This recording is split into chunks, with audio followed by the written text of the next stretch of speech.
Hi guys, నేను మీ మానస. నేనైతే ఈరోజు మా ఇంట్లో ఎగ్ పులుసు చేశానండి. ఆ రెసిపీ ఏంటో చూద్దామా. ఎగ్ పులుసు అయితే చాలా బాగుందండి, చాలా టేస్ట్గా ఉందండి. ఒకసారి అయితే మీరు వీడియో చూసి ఖచ్చితంగా ట్రై చేయండి. లైక్ చేయండి, షేర్ చేయండి, సబ్స్క్రైబ్ చేసుకోండి. ప్రాసెస్ ఏంటో ఒకసారి చూసేద్దాం. నేనైతే 6 ఎగ్గులు తీసుకున్నానండి. ఒక 15 మినిట్స్ ఉడకబెట్టాను. దాంట్లో కావాల్సిన అన్ని ఉల్లిపాయలు, ఒక నిమ్మకాయ సైంత చింతపండు, కరివేపాకు, పసుపు, పచ్చిమిర్చి, కొత్తిమీర తీసుకున్నానండి. తీసుకున్న తర్వాత ఏం చేస్తే ఉల్లిపాయలు బాగా తరుక్కున్నాను. తరుక్కొని నేను ఉల్లిపాయలు స్లైడర్ ఉంది నా దగ్గర, దాంట్లో వేసి చిన్న చిన్నగా తరుక్కున్నాను అనమాట.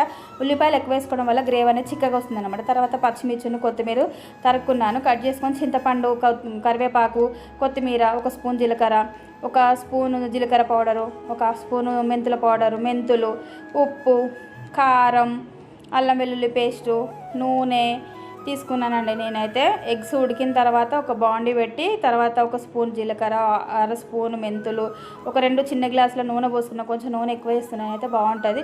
తర్వాత నూనె మగ్గిన తర్వాత దాంట్లో ఉల్లిపాయలు వేసుకున్నాను. ఉల్లిపాయలు వేసుకొని కొంచెం మగ్గడానికి కొంచెం అయితే ఉప్పు వేసుకున్నాను. అవి మగ్గేలోపు నేను ఎగ్గులు అయితే కట్ చేసుకొని కొంచెం ఘాట్లు పెట్టుకున్నానండి. కడిగేసుకొని ఘాట్లు పెట్టడం వల్ల ఏంటంటే పులుసు మంచిగా ఎగ్గులకు అబ్జర్వ్ చేసుకుంటుంది అనమాట. తర్వాత కరివేపాకును, పచ్చిమిర్చి వేసుకున్నాను. తర్వాత అల్లం వెల్లుల్లి పేస్ట్ వేసుకొని ఒక 5 మినిట్స్ అట్లా మగ్గనిచ్చాను మూత పెట్టి. తర్వాత మళ్ళీ కలుపుకొని దాంట్లో పసుపు వేసుకున్నాను. మళ్ళీ కొంచెం 5 మినిట్స్ మగ్గిన తర్వాత ముందుగా బాగా కట్ చేసి పెట్టుకొని ఎగ్స్ వేసుకున్నానండి. కట్ చేసి వల్ల 5 మినిట్స్ మళ్ళీ మగ్గనిచ్చాను. మళ్ళీ మగ్గిన తర్వాత మళ్ళీ మూత వేసి కాసేపు కలిపానండి. కలిపి దీంట్లోని నాకు 6 ఎగ్గులు తీసుకున్నాను కదా, నేను ఒక 3 స్పూన్ల కారం తీసుకున్నాను. నేను కారం ఎక్కువ తినాను అనమాట. కారం తినే వాళ్ళకి కావాలంటే వేసుకోవచ్చు.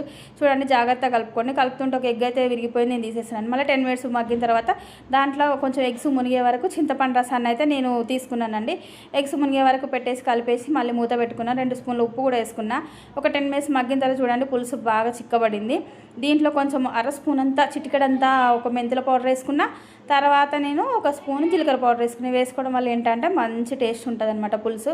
తప్పకుండా అయితే ఈ ఎగ్ పులుసు ట్రై చేయండి, చాలా చాలా బాగుంది. ఏమైనా మిస్టేక్స్ ఉంటే నా కామెంట్ బాక్స్లో కామెంట్ చేయండి. ఫుల్ వీడియో కావాలంటే ఖచ్చితంగా నాకు కామెంట్ చేయండి. ఖచ్చితంగా నేను ఫుల్ వీడియో అప్లోడ్ చేస్తాను. కొత్తిమీర వేసుకొని పక్కన పెట్టేసుకుని ఎమ్మి ఎగ్ పులుసు ఎలా ఉందో చెప్పండి గాయ్స్. బాయ్.